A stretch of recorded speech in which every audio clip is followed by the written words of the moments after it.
حضرت عیسیٰ کی گواہی کا منظر دیکھنے کے بعد ہم دونوں نے حوض کی طرف بڑھنا شروع کر دیا۔ میں نے راستے میں صالح سے پوچھا، حضرت عیسیٰ نے جو سفارشی کلمات کہے تھے، یعنی اگر تو انہیں بخش دے تو غالب اور حکمت والا ہے، کیا ان الفاظ کا کوئی اثر نہیں ہوا؟ تم نے جواب میں اللہ تعالیٰ کی بات نہیں سنی تھی کہ آج سچوں کو ان کی سچائی ہی نفع پہنچائے گی؟ ہاں سنی، مگر اس سے تو بظاہر یہ لگتا ہے کہ ان کی سفارش قبول نہیں ہوئی۔ نہیں، ایسا نہیں ہوا۔ اللہ تعالیٰ نے اپنا قانون واضح کر دیا ہے۔ قانون یہ ہے کہ پیغمبر کی لائی ہوئی تعلیم کو سچ تسلیم کرنا اور اپنے عمل سے اس کی تصدیق کرنا کامیابی اور نجات کی بنیادی شرط ہے۔ اللہ تعالیٰ کی بات کا مطلب یہ تھا کہ جس کسی نے یہ بنیادی شرط پوری کر دی، اس کے ساتھ اللہ تعالیٰ اب درگزر کا معاملہ کریں گے۔ یعنی جو غلطیاں ایسے لوگوں سے ہوتی رہیں اور انہوں نے ان پر توبہ اور اصلاح نہیں کی، ان پر اللہ تعالیٰ اپنی رحمت سے گرفت نہیں کر رہے۔ ہر نبی اپنی امت کی اسی طرح دبے لفظوں میں سفارش کر رہا ہے اور کرے گا، مگر اس کے نتیجے میں سرے دست صرف اتنی ہی رعایت مل رہی ہے۔ اس وقت کوتاہیاں معاف ہو رہی ہیں، جرائم نہیں، اور یہ کوتاہیاں جنہیں معمولی سمجھ کر توبہ نہیں کی گئی تھی، بہرحال اسی طرح کی خواری کا سبب بنی ہے جو تمہاری بیٹی لیلا کو اٹھانی پڑی تھی۔ باقی جن لوگوں نے ہمہ وقت ایمان و عمل صالح اور توبہ اور اصلاح کا مستقل رویہ اختیار کیے رکھا، وہ تو اول وقت ہی سے عافیت میں ہیں، اور جن لوگوں نے مستقل نافرمانی اور بڑے گناہوں کی راہ اختیار کی، وہ اس وقت بدترین سختی کا شکار ہیں۔ یہ گفتگو کرتے ہوئے ہم ایک ایسی جگہ آ گئے جہاں فرشتے لوگوں کو آگے بڑھنے سے روک رہے تھے۔ صالح میرا ہاتھ تھامے ان کے قریب چلا گیا۔ اسے دیکھتے ہی فرشتوں نے راستہ چھوڑ دیا۔ ہم ذرا دور چلے تو ایک جھیل سی نظر آنے لگی۔ اسے دیکھتے ہی صالح بولا، یہی حوض کوثر ہے۔ میں نے کہا، مگر یہاں رسول اللہ صلی اللہ علیہ وسلم تو نہیں؟ وہ آگے کی طرف ہیں، ہم دوسری سمت سے داخل ہوئے ہیں۔ میں تمہیں اس کا تفصیلی مشاہدہ کرانا چاہ رہا تھا، اسی لیے یہاں سے لایا ہوں۔ صالح کی بات پر میں نے غور کیا تو معلوم ہوا کہ یہ عام معنوں میں کوئی حوض نہیں ہے۔ میں نے قدرے تعجب کے ساتھ صالح سے کہا، یار یہ تو جھیل بلکہ شاید سمندر جتنا بڑا ہے، جس کا دوسرا کنارہ مجھے نظر ہی نہیں آتا۔ ہاں یہ ایسا ہی ہے، تم دیکھ نہیں رہے کتنے سارے لوگ اس کے کنارے کھڑے پانی پی رہے ہیں؟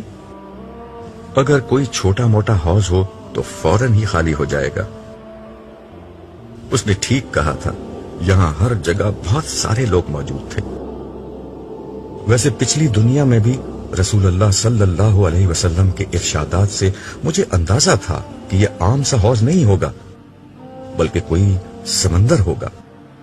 بلکہ حضور کے ارشادات سے مجھے خیال ہوتا ہے یہ وہی جگہ ہے جہاں پچھلی دنیا میں عرب و افریقہ کو جدا کرنے والا بحر احمر یعنی ریڈ سی بہتا تھا۔ میں نے اپنے اس اندازے کا اظہار صالح سے کیا تو وہ بولا، بڑی حد تک یہ اندازہ ٹھیک ہے۔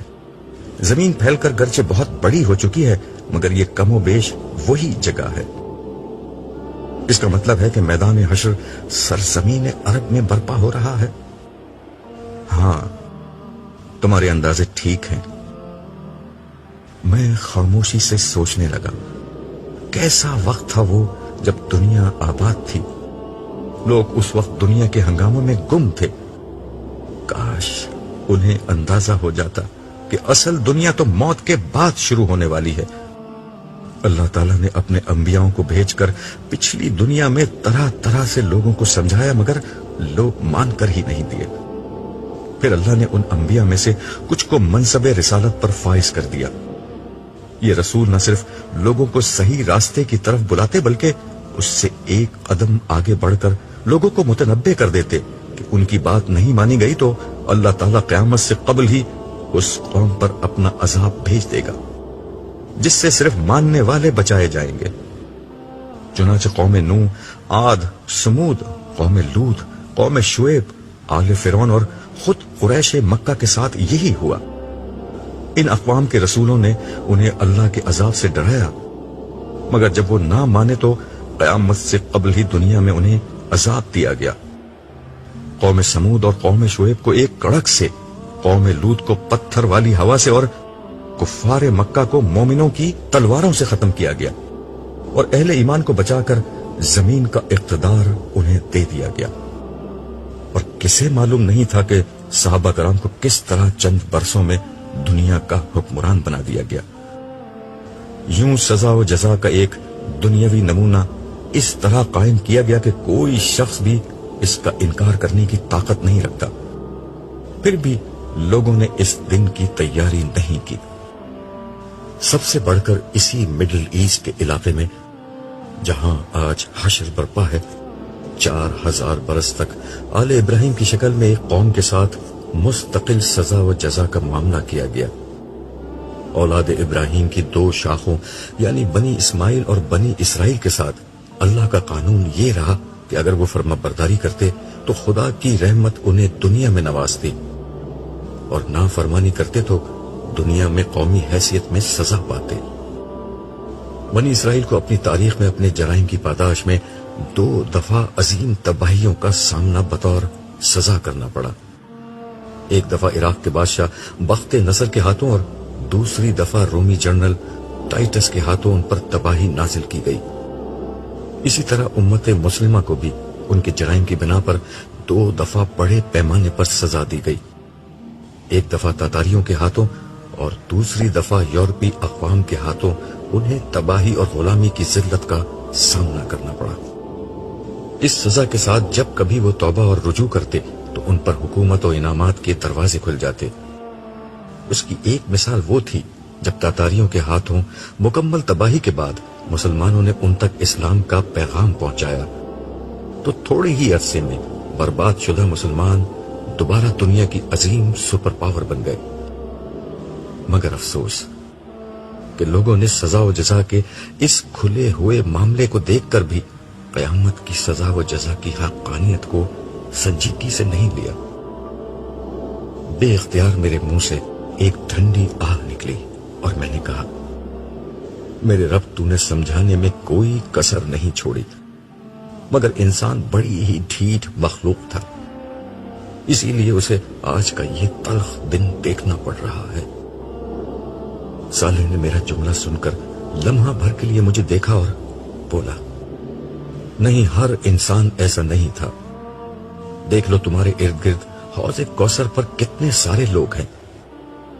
میں نے اس بات میں سر ہلایا مگر کچھ بولا نہیں۔ وجہ صاف ظاہر تھی، صالح یہاں موجود لوگوں کو دیکھ رہا تھا اور میں باہر حشر میں موجود لوگوں کے خیال میں تھا، جن میں میرا اپنا بیٹا جمشید بھی شامل تھا۔ میں میدان حشر میں اس کی تلاش میں لوٹا تھا، مگر حضرت عیسیٰ کی گواہی کا منظر دیکھ کر میرا حوصلہ جواب دے چکا تھا، اس لیے سر دست اس کا معاملہ میں نے خدا پر چھوڑنے کا فیصلہ کیا۔ ہم آگے بڑھ رہے تھے، ایک جگہ پہنچ کر صالح نے مجھ سے کہا، چلو اب کوثر کے VIP لاؤنج میں چلتے ہیں۔ میں نے اس کی بات پر کوئی تبصرہ نہیں کیا، مگر مجھے اندازہ تھا کہ صالح کیا کہہ رہا ہے، تاہم اس نے اپنی بات کی وضاحت خود ہی کر دی۔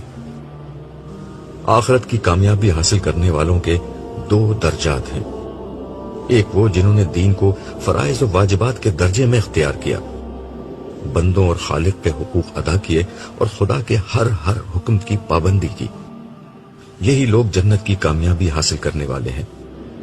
ان میں سے کچھ لوگ وہ تھے جنہوں نے فرائض سے بڑھ کر قربانی کے مقام پر دین کو اختیار کیا، بدترین حالات اور مشکل ترین مواقع پر صبر و استقامت کا ثبوت دیا، نیکی اور خیر کے ہر کام میں سبقت اختیار کی، ہر حال میں حق کو اختیار کیا اور اس کے لیے ہر قیمت دی، خدا کے دین کی نصرت، اس کی نفل عبادات، اس کے بندوں پر خرچ اور ان کی خدمت کو اپنی زندگی بنا لیا۔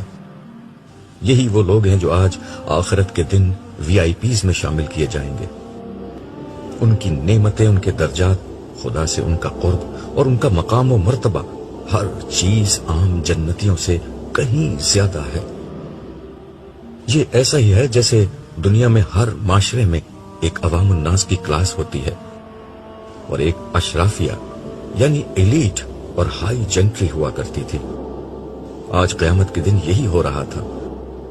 کامیاب عوام الناس کو میدان حشر کی سختی سے بچا کر حوض کوثر کے پرفضا علاقے میں ٹھہرایا گیا ہے اور جنت میں بھی انہیں اچھی جگہ ملے گی. ظاہر ہے کہ یہ بہت بڑی کامیابی ہے، مگر اس سے بھی بلند ایک درجہ خدا کے مقربین کے لیے ہے. یہ اہل جنت کا اعلیٰ درجہ ہے. اس کی حقیقت تو جنت میں داخلے کے بعد ہی سامنے آئے گی، لیکن کوثر کے پاس بھی یہ اہتمام کیا گیا ہے کہ اعلیٰ درجے کے اہل جنت کی اقامگاہ الگ بنائی جائے. ہم وہیں جا رہے ہیں. وہ لمحہ بھر کے لیے ٹھہرا اور میری آنکھوں میں غور سے دیکھتے ہوئے کہنے لگا، کیونکہ ہمارا عبداللہ عام اہل جنت میں سے نہیں بلکہ ایک سردار اور ہر اعلیٰ مقام کا حقدار ہے. میں نے اس کی بات سن کر اپنا سر جھکا دیا. ہم ایک ایسی جگہ داخل ہوئے جہاں کا حسن شاید الفاظ کی گرفت میں نہیں آ سکتا تھا. جھیل کا برف کی مانند سفید اور بے آمیز پانی زمین کے فرش پر چاندنی کی طرح بچھا ہوا تھا. جھیل کی سطح پرسکون اور ہموار تھی اور اس کو دیکھنے سے ہی نگاہوں کو عجب طرح کی تسکین مل رہی تھی. جھیل کے کنارے ایسے چمکدار موتیوں کے بنے ہوئے تھے جو اندر سے خالی تھے.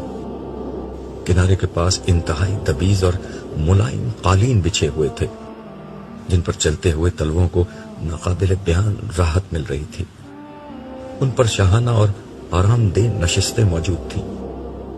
شیشے سے زیادہ شفاف میزوں پر سونے اور چاندی کے گلاس ستاروں کے مانند جگمگا رہے تھے.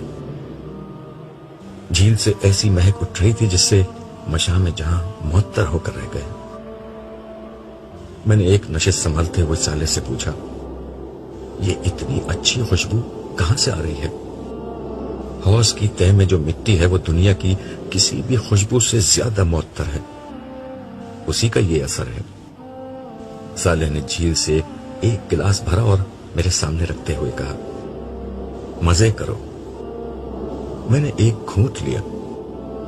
دنیا میں نے اس کی صرف تشبیہات سنی تھی، دودھ شہد وغیرہ، مگر یہ ان سب سے کہیں زیادہ بہتر مشروب تھا. گرچہ میں پہلے بھی جام کوثر پی چکا تھا مگر اس ماحول میں پینے کا مزہ ہی کچھ اور تھا. باہر میشر میں سخت اور چل چلاتی دھوپ تھی مگر یہاں شام کے جھٹپٹے کا منظر تھا. ٹھنڈی خنک اور سبک ہوا چل رہی تھی. بالکل سورج ڈوبنے سے پہلے کا سما محسوس ہوتا تھا. سفید آسمان پر شفق کسی لالی چھائی ہوئی تھی. یہ شفق کہیں گہری سرخ تھی، کہیں نارنجی اور کہیں زرد. آسمان کے یہ رنگ جھیل کے سفید پانی پر اپنا عکس یوں پھیلائے ہوئے تھے کہ گویا کوئی گوری چٹھی دوشیزہ سر پر رنگ برنگا دوپٹہ پھیلائے ہوئے ہو. بلا شبہ یہ ایک انتہائی دلکش اور خوبصورت منظر تھا. میں نے ارد گرد نظر ڈالی. مجھے یہ بالکل کسی پکنک پوائنٹ کا منظر لگ رہا تھا. لوگ ٹولیوں میں تنہا تنہا اور اپنے اہل خانہ کے ہمراہ اس جھیل یا حوض کے کنارے کھڑے اور بیٹھے اور آپس میں خوش گپیاں کر رہے تھے. سب لوگ بے حد خوش اور مسرور نظر آتے تھے. ان کے چہروں پر پھیلا سکون اور اطمینان یہ بتانے کے لیے کافی تھا کہ ان لوگوں نے پالا مار لیا ہے. یہ موت، دکھ، بیماری، غم اور تکلیف کے ہر امکان سے دامن چھڑا کر ابدی اور سچی خوشی کے سامنے آ کھڑے ہوئے تھے. ختم نہ ہونے والی کامیابی، مان نہ پڑنے والی خوشی، کم نہ ہونے والی لذتیں، فنا نہ ہونے والی زندگی اور واپس نہ لی جانے والی آسائشیں آج ان کے قدموں میں تھی. کتنی کم محنت کر کے کتنا زیادہ صلہ ان لوگوں نے پا لیا تھا. اس کامیابی کا جشن مناتے ہوئے ان کے قہقہوں کی آوازیں دور دور تک سنی جا رہی تھی. ان کے چہروں کی مسکراہٹیں ہر طرف بہار بن کر چھا رہی تھی. انہیں دیکھ کر مجھے اپنے بیوی بچوں کا خیال آیا۔ صالح نے میرا خیال میرے چہرے پر پڑھ لیا اور بولا، آؤ چلو لگے ہاتھوں تمہیں تمہارے گھر والوں سے بھی ملوا دیتے ہیں، انہیں بھی یہیں بلوا لیا گیا ہے۔ مجھے سب سے پہلے لیلا نے دیکھا، وہ باقی گھر والوں کے ساتھ حوض کے کنارے ایک نشست پر بیٹھی تھی، مگر شاید اس کی متلاشی نگاہیں مجھے ہی ڈھونڈ رہی تھیں۔ اس نے مجھے دور سے دیکھ لیا تھا۔ وہ نشست سے اٹھی اور دوڑتی ہوئی میرے پاس آئی اور مجھ سے لپٹ گئی۔ وہ کچھ بول نہیں رہی تھی، بس روئے جا رہی تھی۔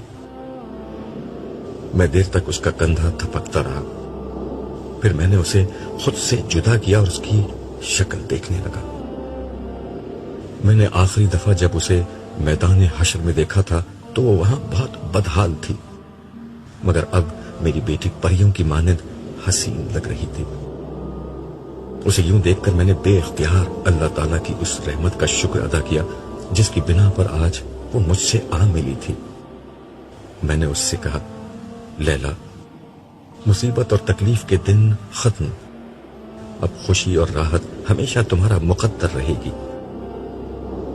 اتنے میں باقی لوگ بھی میرے پاس آ چکے تھے۔ میری دیگر دو بیٹیاں عارفہ اور عالیہ دونوں ہمیشہ کی طرح خوبصورت لگ رہی تھیں، جبکہ میرا چھوٹا بیٹا انور اپنی ماں کا ہاتھ پکڑے کھڑا تھا۔ میں نے سارے بچوں کو گلے لگایا، پھر ان سے کہنے لگا، میرے بچوں، مجھے تم پر فخر ہے۔ تم نے دنیا کی رنگینیوں کے اوپر اپنے رب کے وعدوں کو ترجیح دی۔ تم نے حقیر دنیا کے عارضی فائدوں کو چھوڑ کر ہمیشہ کی زندگی کا انتخاب کر لیا۔ آج تمہاری ابدی کامیابی کا دن ہے۔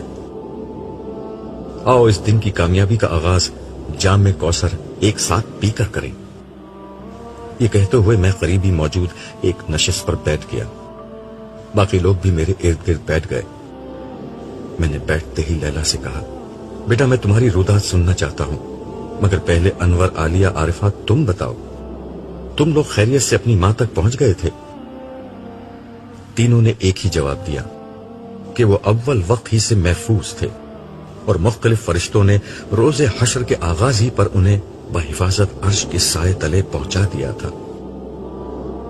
ان کے بعد لیلا بولی، ابو میں نے بہت مشکل وقت دیکھا ہے۔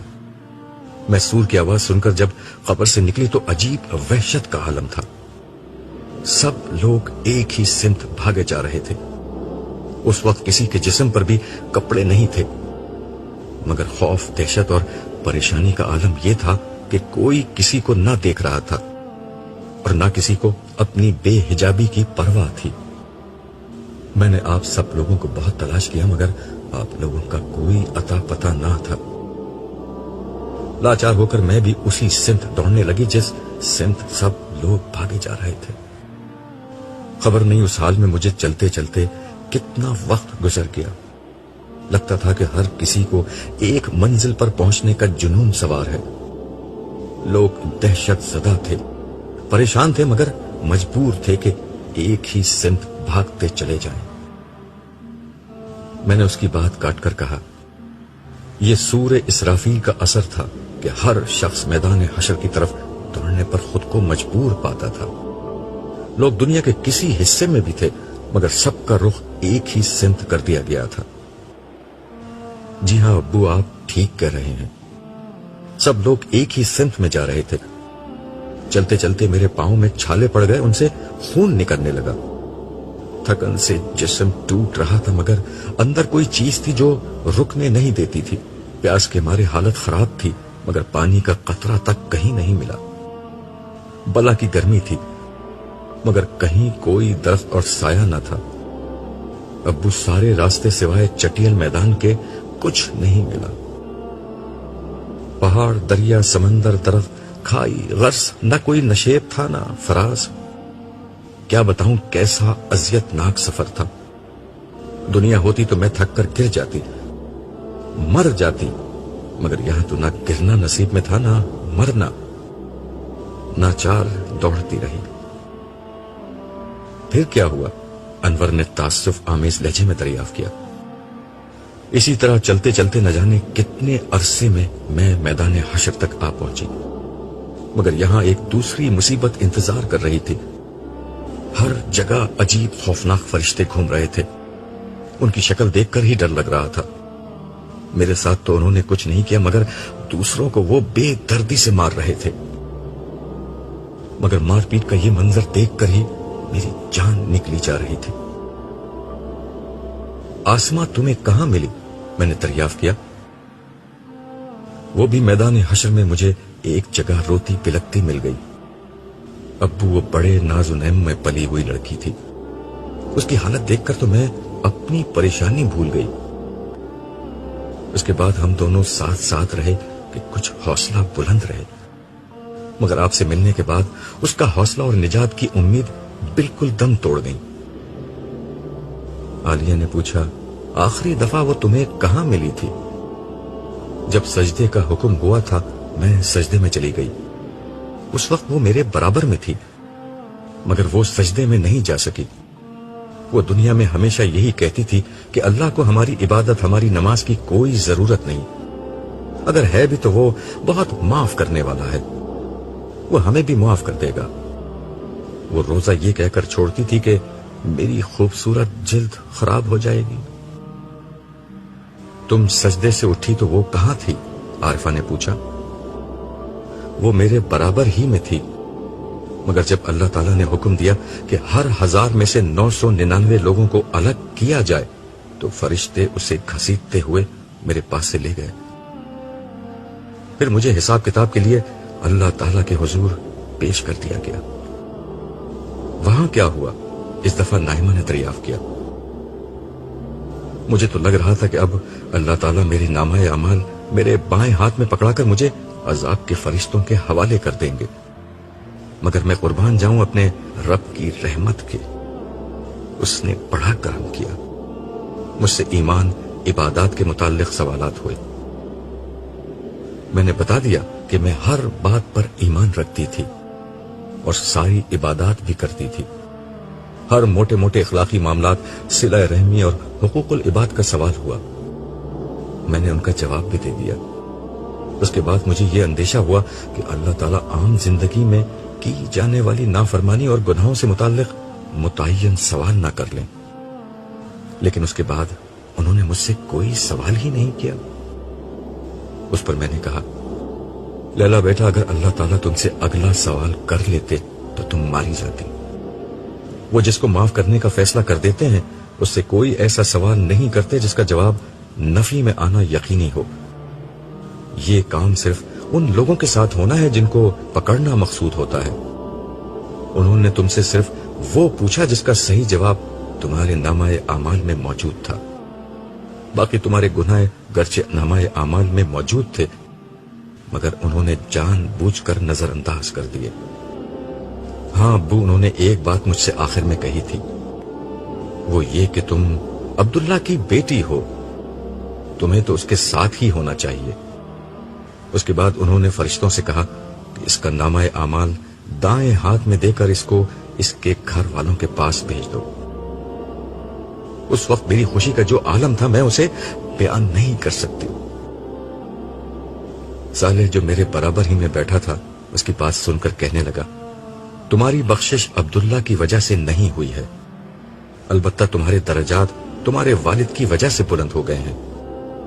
تم اس وقت حوض کوثر کے VIP لاؤنج میں بیٹھی ہو. جانتی ہو تم پر اور تمہارے بھائی بہنوں اور والدہ پر یہ مہربانی صرف تمہارے باپ عبداللہ کی وجہ سے ہے.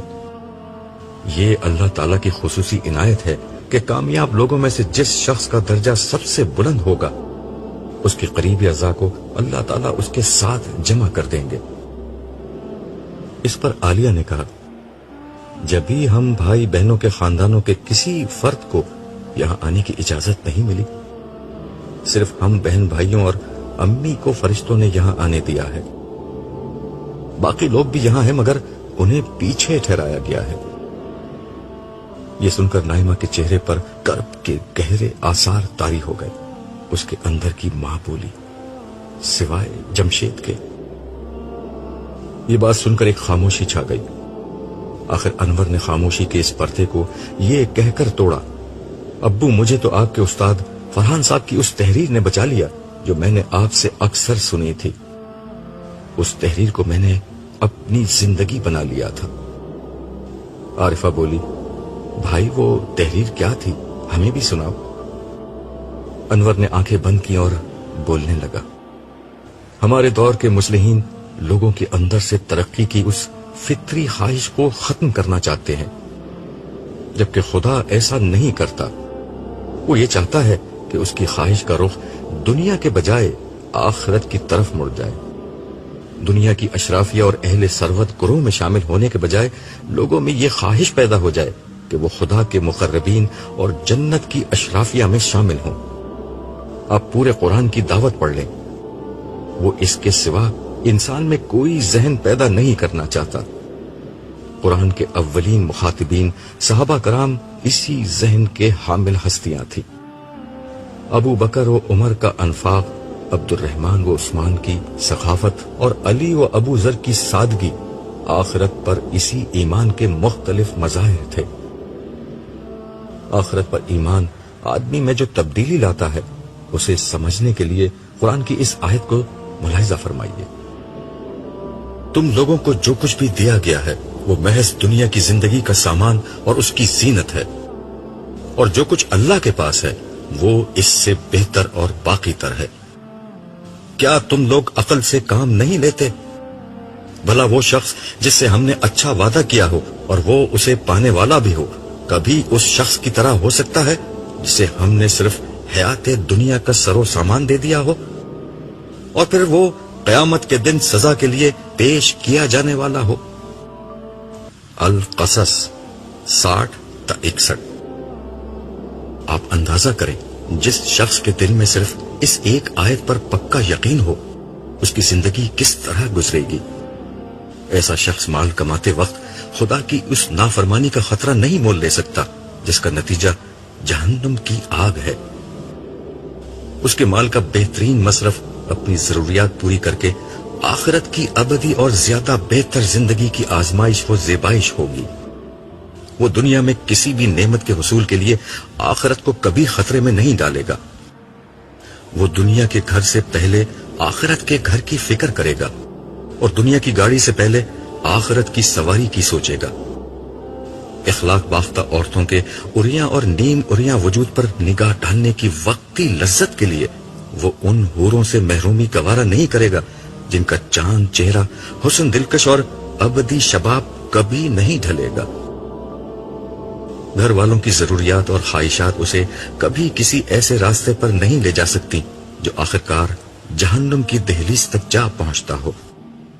بیوی بچوں سے اس کی محبت اسے مجبور کرے گی کہ وہ انہیں بھی جنت کے راستوں کا مسافر بنائے، ان کی تربیت کرے، انہیں وقت دے، انہیں بتائے کہ جینا تو صرف آخرت کا جینا ہے، کامیابی تو صرف جنت کی کامیابی ہے، یہ دنیا دھوکے کے سوا کچھ نہیں۔ جہاں ہم سے پہلے بھی بے گنتی لوگوں کا امتحان ہوا اور ہمارا بھی امتحان ہو رہا ہے، چند برسوں کی بات ہے، نہ ہم رہیں گے نہ امتحان کے یہ صبر آسمان لمحے۔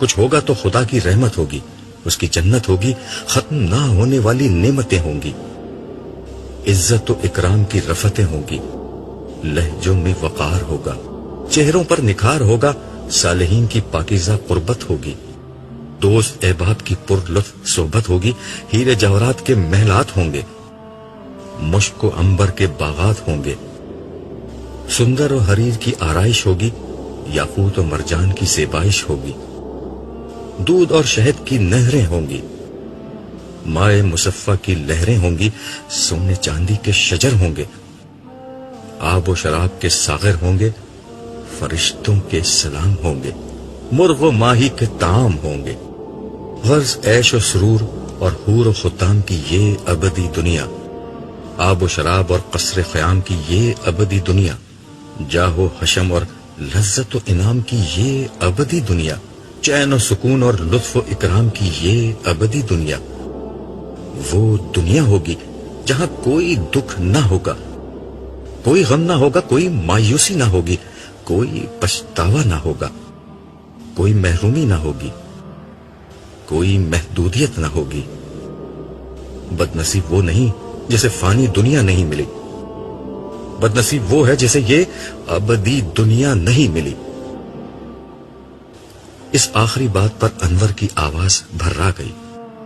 اسے شاید اپنے بھائی جمشید کا خیال آ گیا تھا، مگر اسے معلوم نہ تھا اس نے یہ تحریر سنا کر میرے لیے جمشید کے صدمے کے ساتھ میرے استاد فرحان صاحب کا صدمہ بھی جمع کر دیا ہے۔ میں نے دل میں سوچا شاید میدان حشر میں بھی ہمیں کچھ نہ کچھ غم دیکھنے ہی ہیں۔ یہ صرف جنت ہی ہے جہاں داخلے کے بعد ہر غم اور ہر پریشانی ہمیشہ کے لیے ختم ہو جائے گی۔